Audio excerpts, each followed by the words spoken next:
네, 반갑습니다. 오늘 말씀 열왕기하 1장 보도록 하겠습니다.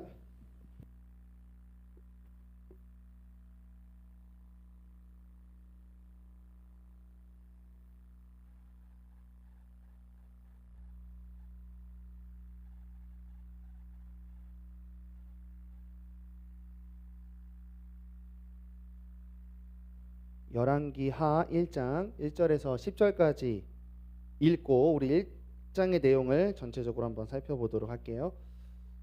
열왕기하 1장 1절에서 10절입니다. 아합이 죽은 후에 모압이 이스라엘을 배반하였더라.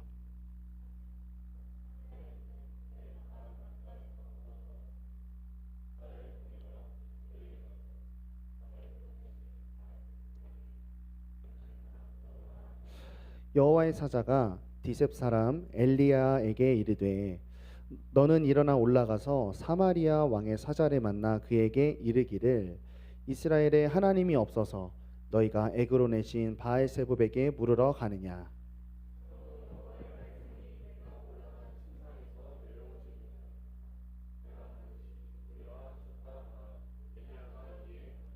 사자들이 왕에게 돌아오니 왕이 그들에게 이르되 너희는 어찌하여 돌아왔느냐 하니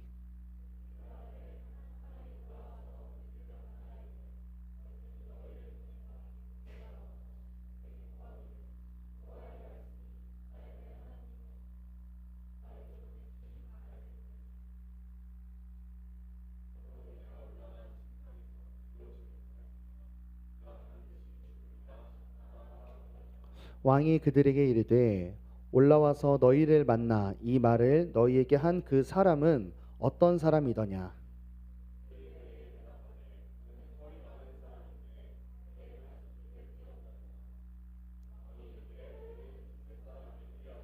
이에 50부장과 그의 군사 50명을 엘리야에게로 보내매 그가 엘리야에게로 올라가 본즉 산 꼭대기에 앉아 있는지라.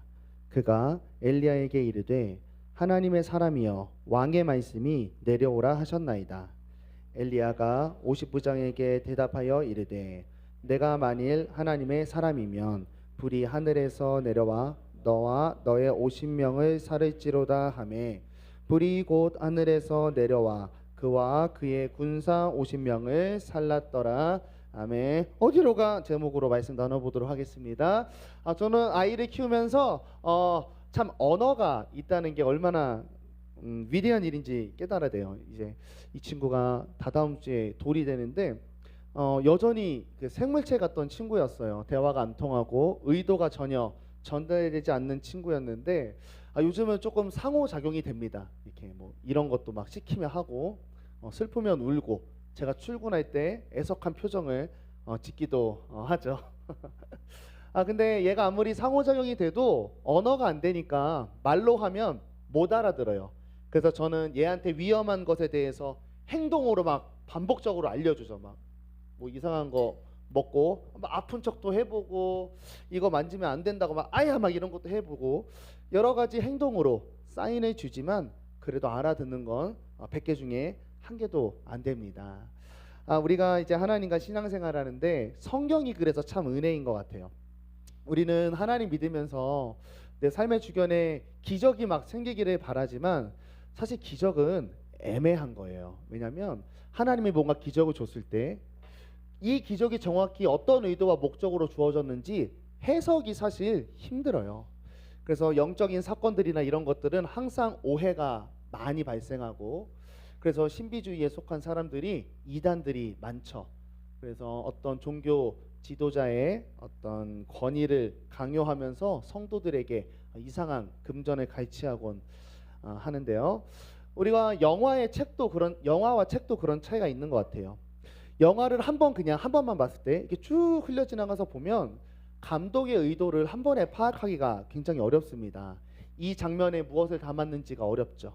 그래서 그 찰나찰나의 장면들이 지나가고 영화를 다 본 후에 우리 머릿속에는 잔상만 남아 있어서 그 잔상을 가지고 감독의 의도를 왜곡하는 경우도 많고 때로는 그 잔상이 조롱하는 밈들을 여러 개 탄생시키기도 합니다.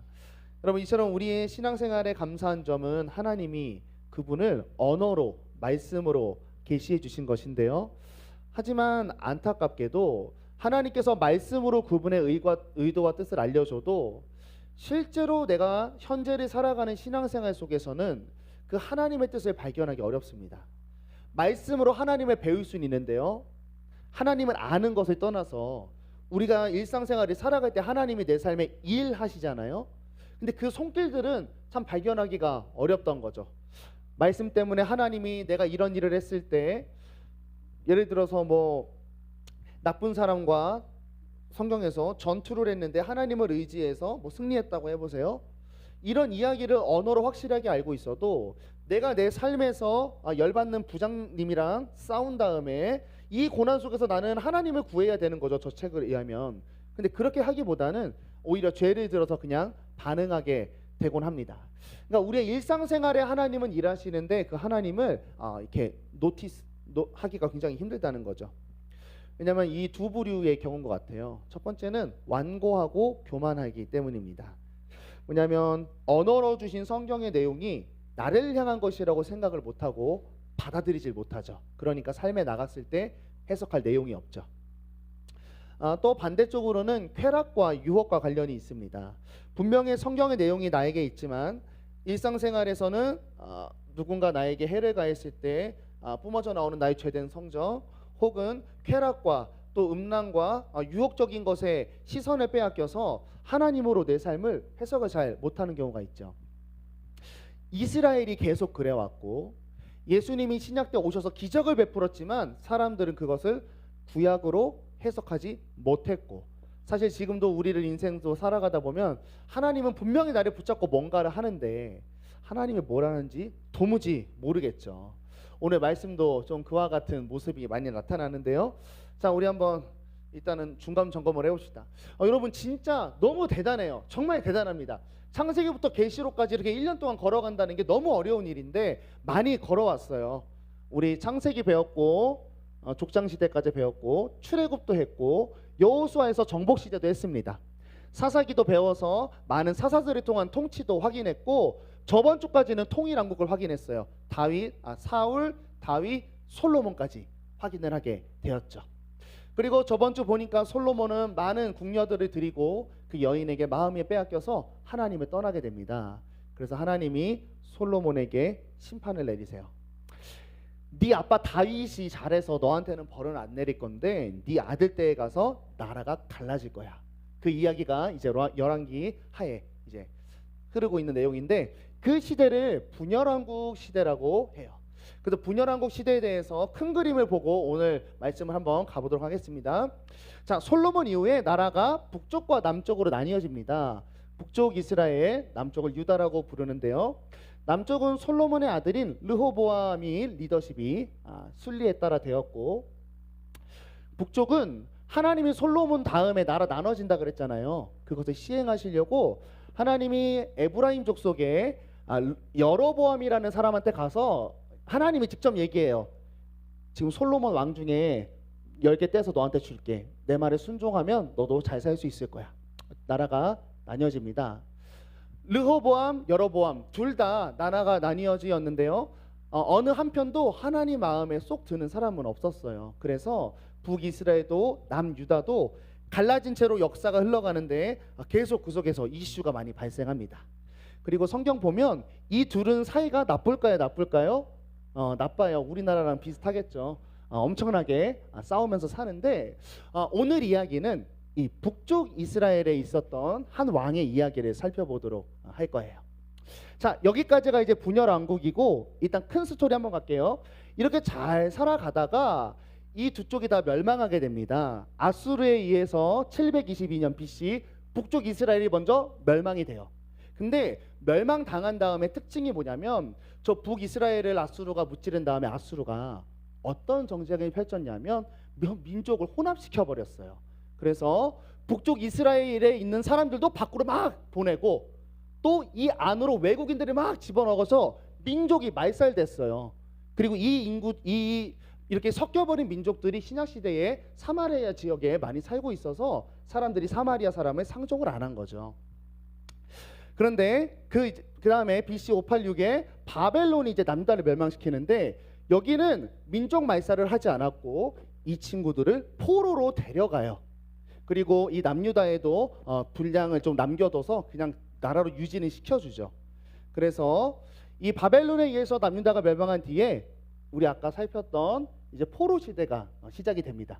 여기까지가 빅피처고 오늘은 북이스라엘에 있었던 한 이슈를 볼게요. 저렇게 왕국이 분열된 이후로는 이제 구약 성경에 이제 분열된 이후에는 어떤 식으로 하나님이 이 분열된 나라들을 통치하냐면 선지자들을 통해서 여기에 터치를 하기 시작해요. 왜냐하면 창세기 때는 족장만 조지면 됐어요. 그죠? 여호수아 때도 리더십만 조지면 됩니다. 사사 시대는 사사들이 조지면 됐고 통일한국 시대는 왕을 조지면 됐어요. 그런데 이게 지금 나라가 나뉘어지고 완전 파편화되다 보니까 저쪽에 이쪽에 이런 사건 저런 사건 막 하나님이 사람들을 보내야 돼요. 그래서 뒤에 보는 뭐 이사야, 예레미야, 막 요엘 이런 선지자가 많이 등장해서 활동을 하게 됩니다. 어려웠죠? 재미도 없었고 이게 재밌으면 목사하면 되는 거예요. 네. 재미없기를 축복하고 자 어쨌든 그래가지고 이제 오늘 말씀을 한번 가볼게요. 북이스라엘의 이야기인데 자 이쪽은 나라가 좀 개판이에요. 그러니까 한 왕조가 서가지고 쭉 이어지는 게 아니라 쿠데타도 일어나고 암살도 하면서 왕조가 여러 번 바뀌어요. 왕조가 여러 번 바뀐다는 건 뭐냐면 예를 들어 다윗 왕조가 서서 다윗의 후손이 쭉 다스리는 개념이 아니라 다윗 왕조가 섰다가 이쪽이 섰다가 이쪽이 섰다가 하는데 저 북이스라엘의 가장 강력하고 아주 잘 나갔던 왕조가 바로 오므리 왕조라는 왕조가 서요. 그리고 이 열왕기서의 책을 보면 가운데에 이 오므리 왕조를 통해서 이스라엘이 얼마나 타락했는지를 잘 보여주거든요. 오므리 왕조 중에서 두 사람을 꼭 기억해야 돼요. 이제 아합과 이세벨이라는 왕과 왕비의 이 한 쌍의 커플입니다. 이 친구가 구약 그냥 저 왕조에서 가장 하나님께 악하기로 악명난 왕이었어요. 자, 오므리 왕조 속에 아합이 딱 북이스라엘 정권을 잡았을 때 국가적으로는 너무 강력했어요. 진짜 잘 나갔습니다.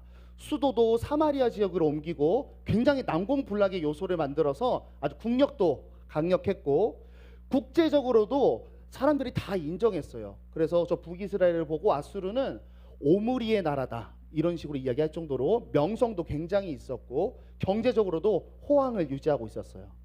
근데요 그렇게 삶은 형통했지만 신앙적으로는 처참하게 무너져 있었습니다.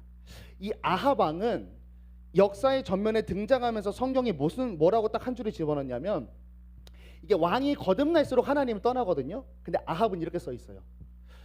이전에 여로보암부터 아합 전까지 있었던 왕들이 하나님을 배반했던 것을 아합은 그 정도는 너무 약하다고 생각하고 더 강력하게 하나님께 반발을 했다고 성경에 써 있어요. 그러니까 악 중에 꽂힙니다. 정말 악한 사람이에요. 그래서 우상 밭을 만들고 율법보다도 자신의 왕권을 자랑하던 그런 왕인데 더 대박인 거는 이 남자가 아니라 그 옆에 있는 이세벨이라는 여인이에요. 이 여인 때문에 아합이 못할 짓도 많이 하게 됩니다. 이 이세벨은 선지자 킬, 나봇 킬, 엘리야도 킬 다 죽여버리려고 그래요. 우리가 우상을 짓고 하나님을 반역하는데 방해되는 모든 것 아합은 멈칫해요. 그런데 이세벨은 가서 조져버립니다. 여러분 잘 기억해야 됩니다. 그래서 이게 여인들이 참 힘이 세요. 그냥 팩트로 보자면 남자가 힘이 더 센데요. 근데 그런 남자를 움직이는 건 여인입니다. 아담이 그랬고 솔로몬이 그랬고 아합이 그랬어요. 나쁜 예. 긍정적인 예는 뭐죠? 아비가일이라는 여인이 있어요. 왕한테 남편 되실 뻔했는데 아비가일이 가서 살려주세요. 남편을 살리기도 하죠. 지혜로운 여인이 되시고 여자 말 잘 듣는 남자가 되세요. 행복합니다. 자, 그래서 우리가 이 북이스라엘의 지금 이 정황을 봐서 한 가지 줄 수 있는 메시지는 뭐냐면 우리가 하나님과 신앙생활을 이제 체크할 때 이 신앙생활의 기준이 절대로 세속적이지 않다는 거예요. 다시 말하면 우리의 내가 예수 믿고 사는데 인생이 형통해 이것이 신앙이 좋다는 것을 의미하는 것이 절대 아닙니다. 잘 나갔는데 신앙은 망가져 있었어요. 또 반대로 예수 믿고 내 삶이 망가져가고 있어요. 그렇다고 반드시 하나님과 관계가 안 좋은 것도 아닙니다. 성경은 높고 낮던지 형통하든지 인생의 나락을 가고 있든지 우리가 어디를 바라보고 어디를 향하고 있는지가 굉장히 중요하다고 이야기를 해요. 자, 어쨌든 아합이 저렇게 하나님의 뜻에 반대해서 통치를 하니까 하나님이 이제 심판을 선언합니다. 한 가지 사건만 잠깐 살펴볼게요. 나봇의 포도원 사건이라고 있어요. 아합이 자기 궁전 옆에 보니까 나봇이라는 인간이 큰 포도원을 갖고 있는데 아합이 보기에 아주 달콤하고 향기로워 보였어요. 그래서 아합이 가서 나봇에게 야, 그 포도원 좀 팔아. 값을 후히 쳐줄게. 너 거보다 더 큰 포도원도 줄게. 그치? 그거는 나한테 팔아. 했더니 나봇이 이렇게 얘기합니다. 아, 왕이시여, 근데 이 포도원은 여호와께서 우리 지파에게 주시고 각 이 기업으로 쫙쫙 내려오는 포도원이어서 이것을 팔 수가 없어요. 왜냐하면 율법에 땅 팔지 말라 그랬어요. 왜냐하면 땅을 매매하기 시작하면 땅을 잃고 죽어가는 사람이 많아지기 때문이에요. 금지하셨거든요. 그래서 사실 이 갈등은 뭐냐면 율법을 지키려는 사람과 왕의 권위를 가지고 율법을 파괴하려는 이런 이슈였던 거예요. 그래서 아합이 포기를 했는데 자꾸 땅이 생각나는 거예요. 눈을 감으면 우리가 예뻐하는 연예인이 생각나듯이 그 땅이 너무 아름다워 보이는 거예요. 그래서 이세벨이 등장해서 나봇을 죽여버립니다. 그리고 그 포도원을 갖게 되죠. 그래서 하나님이 엘리야를 보내서 심판을 세려요. 야, 너 진짜 죽을 거야. 아합이 벌벌 떠는데 진짜 하나님이 진짜 대박입니다. 아합이 그런 저주를 받고 하나님이 너무 두려워서 이제 베옷을 입고 회개를 하고 돌이키는 장면이 나와요. 그때 하나님이 엘리야에게 마치 자랑하듯이 엘리야에게 뭔가를 가르치듯이 엘리야한테 이렇게 하세요. 야, 엘리야야, 아합이 내 앞에서 겸비함을 받니? 좀 겸손하다라는 뜻일 수 있어요. 그가 내 앞에서 겸비함으로 내가 재앙을 아합의 시대에는 내리지 않고 그 아들 시대에다가 재앙을 내리리라. 하나님이 자신의 뜻을 보여주는 거죠. 아합이 비록 죄를 지었을지라도 하나님께 돌이키면 하나님은 반드시 긍휼을 베푸셔서 살려줍니다. 바로 물음표 갈고리 찍히죠. 아들은 뭔 죄인가? 하지만 여러분, 아들도 회개하면 똑같이 하나님의 긍휼을 입겠죠. 그냥 이 시스템을 엘리야에게 하나님이 알려주세요. 뭐냐?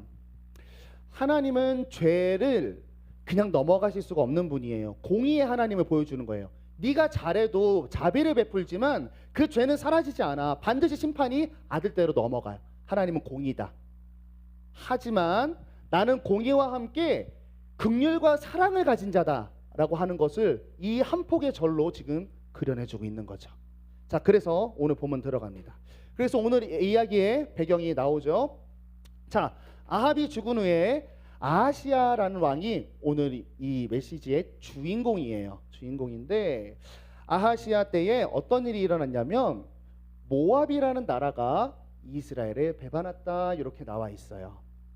자, 아합 때는 너무나 강력했죠. 리더십 있고 정치를 너무 잘했기 때문에 많은 사람들이 수구루들이랐다가 아하시야가 올라가자 떠나기 시작했던 것 같아요. 멸망의 길을 걷죠. 그런데 성경이 왜 굳이 이 많은 나라 중에 모압만 언급했냐라고 하는 거죠. 모압과 혹시 이스라엘 간에 뭔가 썸띵이 있던 건 아닐까, 이런 일이 있었습니다. 민수기 때 보면 하나님이 이제 나라 만들어주고 통치하고 뭐 이런 일을 할 때 이스라엘에서 일어나서 모압을 이쪽에서 저쪽까지 쳐서 무찌르고 또 셋의 자식을 멸절하리라. 하나님이 모압과 관련해서는 어떤 예언을 하셨냐면 모압을 반드시 이스라엘의 발 안에 두겠다고 약속했어요. 그리고 실제로 이건 다윗의 때입니다. 다윗이 모압을 쳐서 그들이 땅에 엎드리고 생략하고 모압 사람들이 다윗의 종들이 되어 조공을 드리니라. 나라가 생기기 전에 민수기에서 약속했던 내용을 다윗, 하나님의 나라의 아주 구체적인 그림자적인 모습인데요. 이 언약대로 모압이 조공을 드리던 그런 시스템을 갖고 있었어요. 그런데 지금 그 언약이 부서지기 시작하는 거죠. 여러분, 저거는 정말로 중요한 문장입니다. 뭐냐면 그냥 내가 하나님 앞에 뭐 잘못해가지고 하나님한테 징계당하는 그런 수준이 아니라 하나님이 이스라엘과 맺었던 그 언약의 내용들이, 약속의 말씀들이 삶에서 하나씩 부서지기 시작했다는 것을 단편적으로 보여주고 있는 거죠. 여러분, 우리도 신앙생활 하다 보면 우리의 삶이 곤비해지거나 굉장히 컨디션이 나빠질 수가 있어요. 두 가지로 해석해야 됩니다. 먼저는 내 죄 때문에 상황이 나빠진 것이 아닐 수 있어요. 왜냐하면 하나님은 우리를 기르기 위해 과제를 주시기도 하거든요. 적당한 웅덩이를 지나면서 많은 것을 배우게 하십니다. 하지만 내 죄 때문에 하나님께서 징계하시는 경우도 있어요. 돌이키시려고. 그것도 괜찮습니다. 그 고난을 걸어가면서 오늘 아합처럼 겸비한 애티튜드로 하나님께 긍휼을 구한다면 하나님은 또다시 우리를 일으키실 거예요. 그런데 진짜 우리에게 비상사태는 뭐냐면 오늘 이 말씀과 같은 경우입니다. 하나님과의 언약의 관계가 깨지는 거예요. 이때는 하나님의 말씀 중에 모압이라는 나라에 대한 약속이 깨졌는데요. 우리에게 하나님의 언약이 깨진다는 건 뭐냐면 예수 그리스도를 통해서 하나님과 왕과 자녀가 되고 또 부모와 자녀가 되는 그 교제가 망가지기 시작하면 그거는 정말 심각해지기 시작한 거예요. 내가 인생을 살아가면서 하나님에 대한 갈망과 하나님을 향해 나의 뭔가를 드림, 또 하나님께로 나아가겠다고 하는 의지가 부서지기 시작할 때, 하나님을 향한 예배와 교제와 기도와 감격 이런 게 하나하나 무뎌지기 시작할 때, 여러분 그때가 신앙의 정말로 위기입니다. 내 삶이 고장난 거는요, 하나님의 그 헤아릴 수 없는 지혜 아래서 내 삶이 고장났을 때 이게 내 상황을 치려는 건지 나를 기르려고 하는 건지 사실 알 수가 없어요. 그런데 가늠할 수가 없는데 이 한 가지는 확실합니다. 하나님과의 예수 그리스도 때문에 다시 이어진, 또 예배할 수 있게 된, 기도할 수 있게 된 이런 언약적인 관계에서 조금씩 금이 나기 시작한다면 여러분 그것은 굉장히 위험한 직입니다. 그러므로 첫 번째 오늘 주시는 메시지는 상황에 구애받지 않고 어떤 상황이든지 하나님과의 이 관계, 이 신앙의 관계가 어떠한지를 날마다 체크하면서 갈 수 있는 그런 바로미터를 항상 갖고 있어야 돼요. 이 줄자를. 자, 사건 가볼게요. 오늘의 이슈는 뭐냐면 이 아하시아 왕이 다락 난간에서 추락한 사건이에요. 가장 안전해야 될, 또 아빠가 만들어 놓은 철옹성 같은 그 요새에서 아주 크게 다치게 되는 거죠. 그래서 여러분 보통 그냥 다칠 정도의 높이에서 떨어지면 발 부러져서 깁스하면 알아서 낫겠지 싶은데 이게 거의 죽을 정도로 심각한 추락 사고였기 때문에 이 병이 나을까 여기저기 물어보러 신한테 가라고 얘기할 정도로 굉장히 이거는 큰 어떤 상처가 입힌 거죠. 그때 반응을 합니다. 난간에서 떨어져 병들어서 자기 사자를 보내요. 꼬봉을 보내서 야, 에그론에 바알세봅한테 가서 내 병이 낫겠냐 물어보라 하라, 이렇게 나와 있어요. 자, 저 이거 바알세봅 어디 갔죠? 그래요. 바알세봅은 어떤 우상인가? 여러분 바알세봅 말고 조금 비슷한 단어인데 많이 보던 바알 뭐 있지 않나요? 바알세불이라는 거 많이 들어보지 않았어요? 바알세불? 바알세불과 바알제법이 좀 다른데 바알은 왕이라는 뜻이에요. 그리고 원래 있던 바알세불, 세불은 천지, 하늘, 왕궁 이런 높은 이런 뜻이 있어요. 그래서 원래 바알세불은 높은 곳의 왕, 이렇게 높여주는, 우상을 높여주는 그런 워딩이었는데 이 세봅이라는 단어는 파리예요. 그래서 파리의 왕이다라고 하는 뜻이에요. 그래서 바알세봅은 어떤 왕이냐? 두 가지로 우리가 학자들이 얘기하는데, 먼저는 진짜 말 그대로 파리의 왕이다. 파리가 당시 부패와 전염병과 어떤 죽음을 그렇게 상징하는 그런 신이어서 죽음과 생명을 관장하는 우상이 아니었겠는가, 긍정적으로 생각하면 이거고, 두 번째는 여기에 더 많은 학자가 동의하는데 이스라엘이 바알세불, 그러니까 하나님이 아닌 다른 왕이라고 불리는 그 우상을 조롱하기 위해서 파리의 왕이라고 이스라엘이 부르곤 했다, 이렇게도 해석을 해요. 자, 중요한 건 뭐냐면 이스라엘이라는 하나님의 언약 백성의 왕이 이제 죽게 되었을 때 하나님에게 물으러 의지하러 가지 않고 다른 세상의 것을 의지하고 하나님을 믿으며 조롱하고 저것은 잘못됐다라고 말했던 그 세상의 것에 지금 방향을 향하고 있다라고 하는 거죠. 자, 어쨌든 그래서 이 사자들이 에그론의 바알제불에게 가는 길목이었어요. 가고 있는데 그때 하나님이 엘리야에게 이야기해서 야, 저 사자들 만나가지고 내 메시지 좀 전해라. 가는 길에 인터셉트 당해가지고 엘리야를 조우하게 됩니다. 그리고 엘리야가 이렇게 이야기하는 거죠. 야, 이스라엘에 하나님이 없어서 에그론의 신 바알세불에게 물으러 가느냐? 그 왕한테 가서 이렇게 전해라. 너 반드시 죽을 거야. 사자들이 이 말을 지나가다 듣고는 너무 깜짝 놀라서 다시 아하시아 왕에게 가서 이 이야기를 합니다. 그러니까 왕이 어떤 반응을 보이냐? 야, 누가 그딴 말했어? 누가 그런 무서운 말을 한 거야?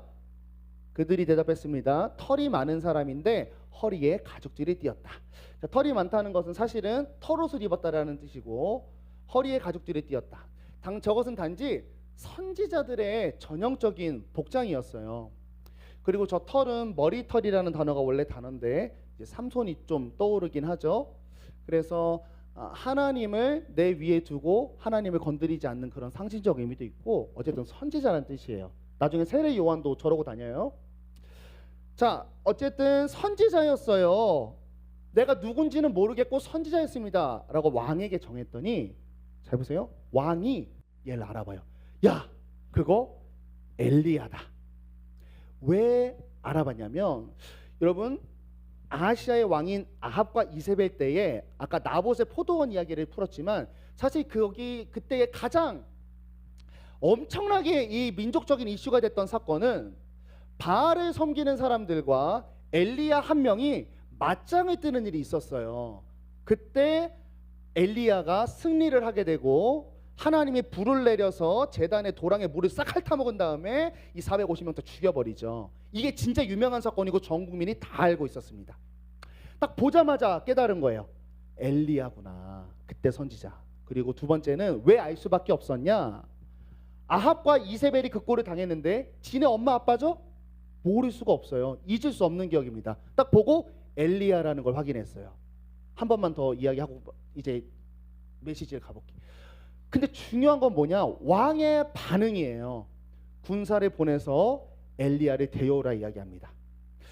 선지자가 전한 메시지에 집중하기보다 누가 이 말을 했는지 저 사람을 데려와서 어떻게 해보려고 했는지는 잘 모르겠지만 일단 메시지가 아닌 사람을 불러오기 시작해요. 여러분 이게 사실 정상적인 반응인가 하는 거예요. 생각지 못한 사고로 죽게 되었습니다. 본인이 지금 아파요. 혈기왕성할 때가 아니야. 너무 아픈데 세상에서 방법을 찾아보려고 두루두루 다니다 보니까 선지자가 나타나서 나에게 이야기를 했어요. 너 죽을 거야. 그런데 그 선지자를 알고 보니까 진짜 유명한 선지자야. 우리 엄마 아빠 때 우상을 섬기던 우리 엄마 아빠에게 승리를 한 진짜 능력이 있는 선지자야. 여러분 그렇다면 자연스러운 반응은 뭘까요?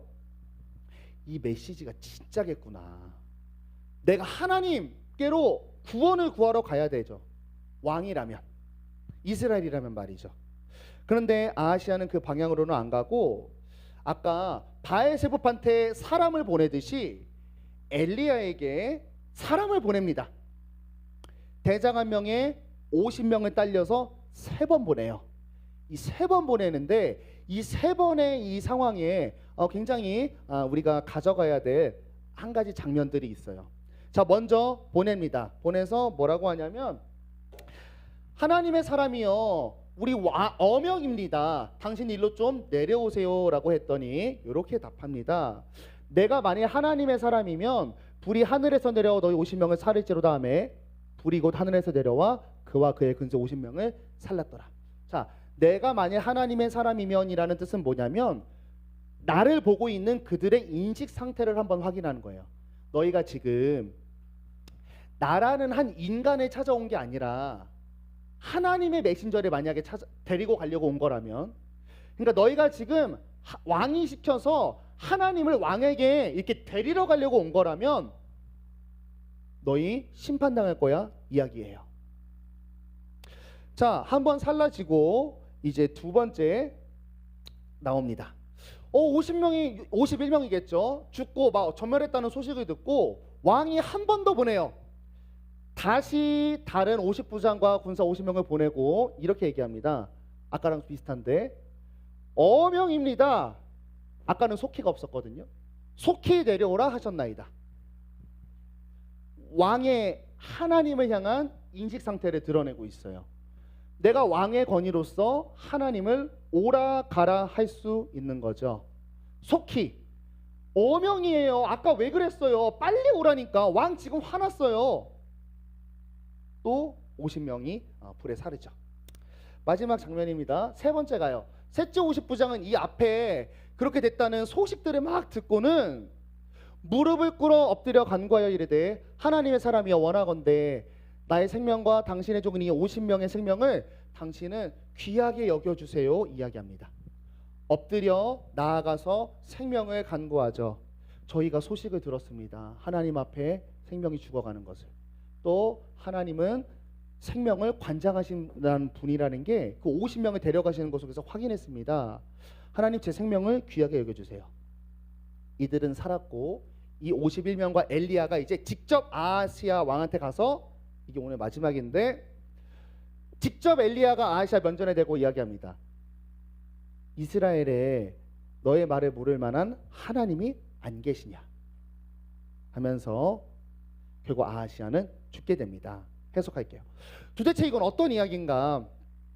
단지 이스라엘의 타락과 하나님의 진노를 보여주는 사건인가? 이 이야기에 감춰진 하나님의 한 가지 의도와 목적을 가진 숨은 장면을 확인할 수 있어야 되겠죠. 여러분 오늘 이야기를 딱 보면 하나님 너무해 보이고 굉장히 무서운 분으로 드러나지만 사실 놀랍게도 여기는 하나님의 애가 타는 긍휼을 보여주고 있다는 게 이 이야기에 감춰진 아름다움이에요. 하나님은 아하시아에게 5번의 기회를 줬습니다. 자, 병든 왕 여러분 죽을 정도의 높이에요. 떨어져서 내가 죽을까 봐 누구를 찾을 정도면 사실은 죽을 수 있었다는 거죠.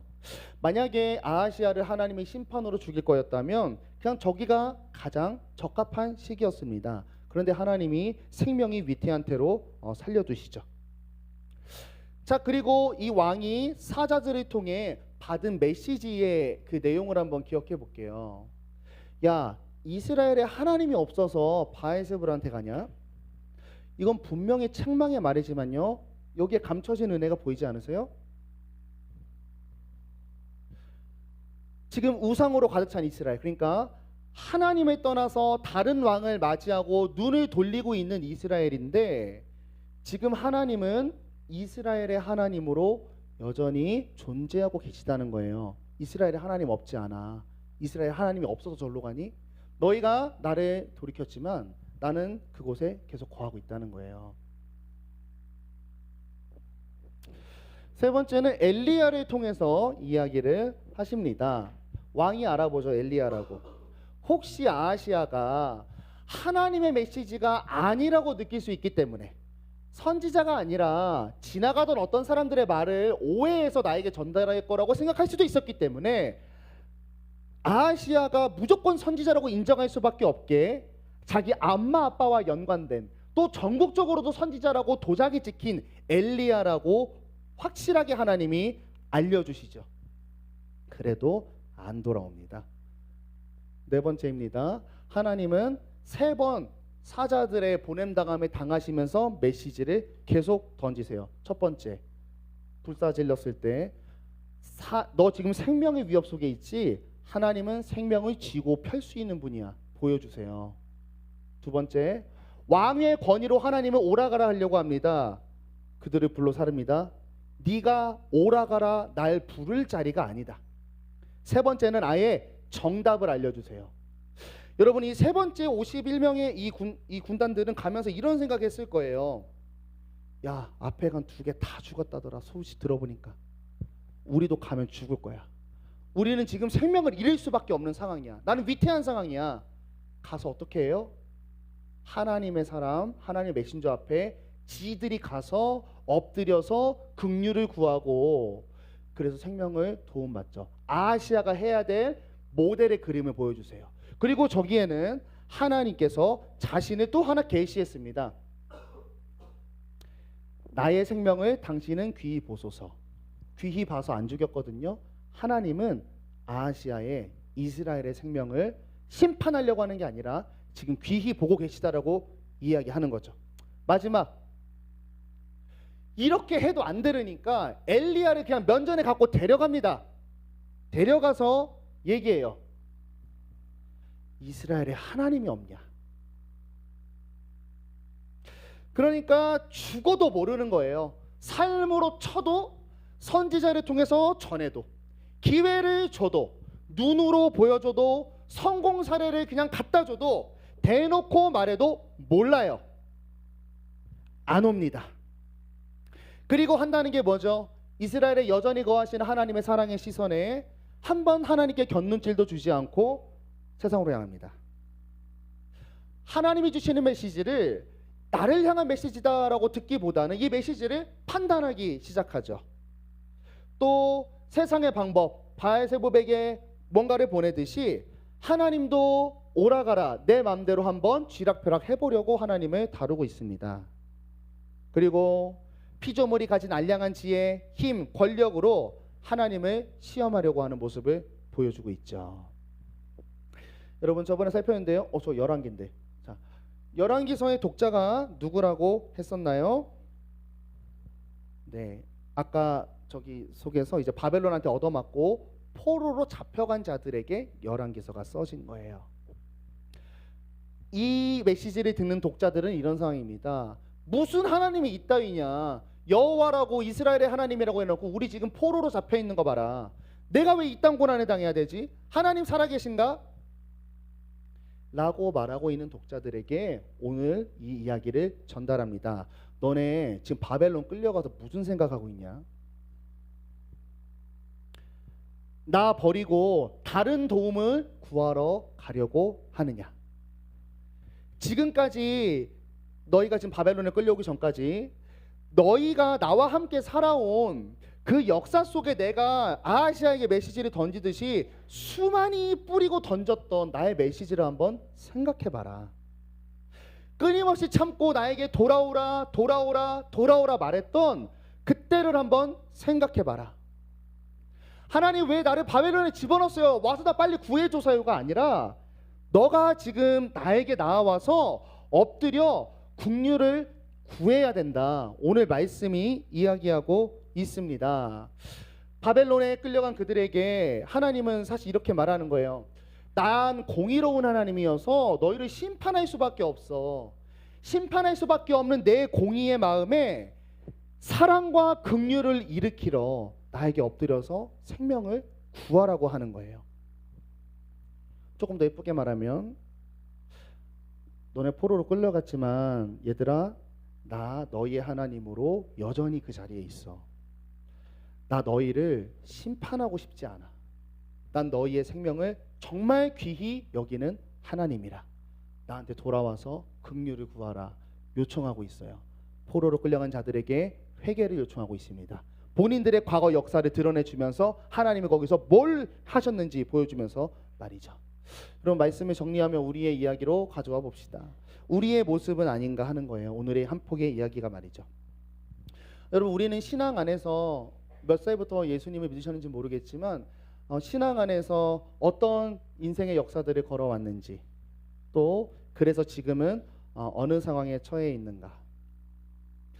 내가 예수님 믿기 시작하고 걸어온 뭐 20년 혹은 30년, 5년, 1년 이 역사 속에 과연 하나님은 없었을까? 과연 아무것도 안 하고 계셨을까? 내가 하나님 믿고 어떻게 살든지 간에 아무런 상관없이 그냥 하나님은 나를 도구처럼 사용해서 그냥 자신의 뜻만 이루려고 하셨을까? 오늘 말씀은 아니라고 이야기합니다. 역대급 타락인 오므리 왕조의 아합 때에도 그들의 하나님으로 계셨어요. 환난과 핍박과 버려진 것 같아 보였던 그 아하시아에게도 하나님은 돌이키려고 모든 것을 하고 있었습니다. 내가 하나님이 아닌 다른 곳에 눈길을 주고 있었을 때에도 하나님은 답답한 눈물의 시선으로 우리를 향하고 있었습니다. 여러분, 우리가 보내온 신앙생활의 여정 속에 하나님은 반드시 일하셨습니다. 그런데 우리는 지금 무엇을 하고 있는가 하는 거죠. 선포되는 메시지 혹은 여러분이 읽으시는 메시지를 과연 나의 것으로 진정 받고 있는가, 혹은 내 주변에 은혜를 누리는 많은 신앙의 모델들을 보면서 저기가 저 모습이 나의 자리여야 하는데 나는 왜 이렇게 되고 있는가라고 반추해 보았는가, 혹은 10년 예수 믿었는데 하나님은 분명히 일하셨을 텐데 하나도 그 손길을 체험하고 내가 알아차리지 못했던 가리워진 내 눈을 슬퍼하고 있는가 하는 거죠. 하나님은 나에게 일하시는데 왜 우리는 그것이 나를 향한 일이라고 받아들이지 못할까? 목사님, 하나님이 일 안 했을 수도 있죠. 여러분, 근데 그것은 너무 부인할 수가 없는 일이에요. 제가 찾은 것만 해도 아하시아에게 5번 대시하셨거든요. 그런데 여러분, 우리에게는 어떤 식으로 대시하셨냐면 그 아들 예수 그리스도를 완전 그냥 역사에다가 보내주셨어요. 그래서 십자가에 죽이면서까지 사랑을 보여주셨습니다.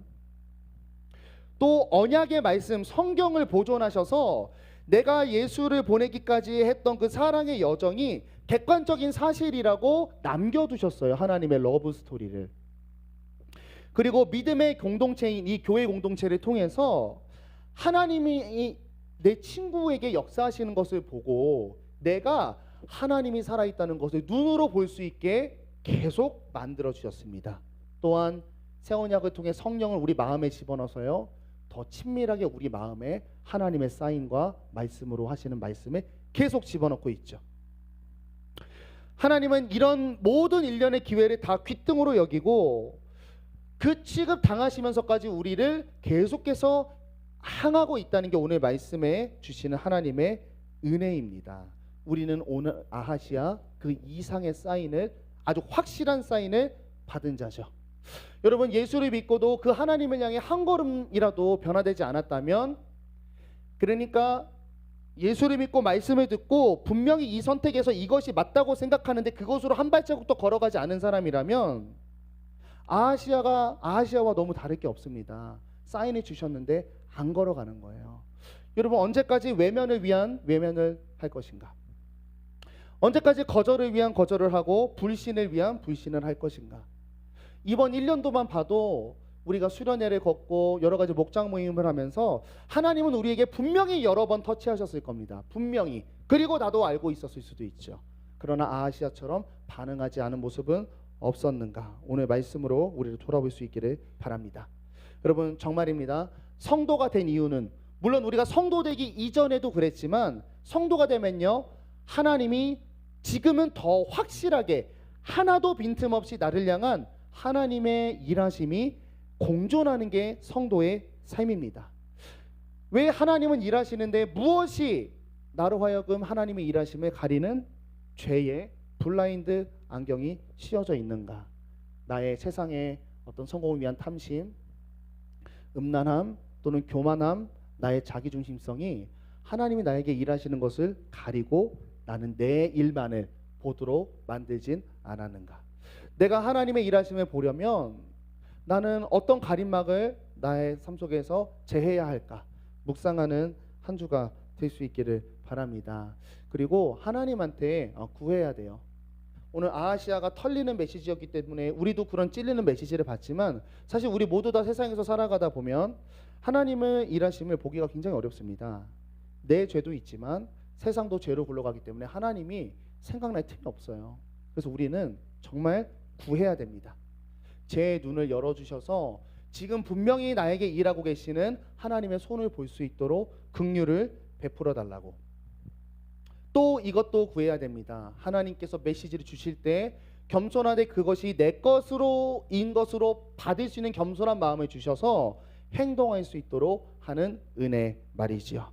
오늘 말씀에 여러분 기억하면서 어떤 상황에 있든지, 아합처럼 잘났든지 혹은 성경에 요셉처럼 비루하고 남루한 상황에 처했든지 상관없습니다.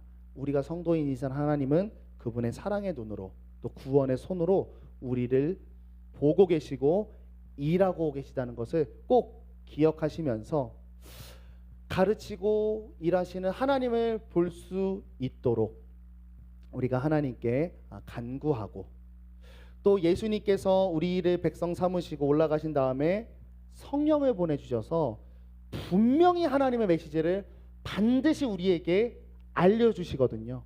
그 성령님의 음성에 순종하는 우리 될 수 있기를 바랍니다. 여러분, 북이스라엘도 하나님이 계속 기회를 주면서 살리세요. 오늘 아하시아 전에 아합도 배웠죠. 나봇의 포도원. 아합에게 긍휼을 베풀 거라고는 정말 상상할 수가 없었어요. 여러분, 지금 어떤 상황이든 상관없습니다. 하나님은 공이시면 사랑으로 우리를 보고 계시기 때문입니다.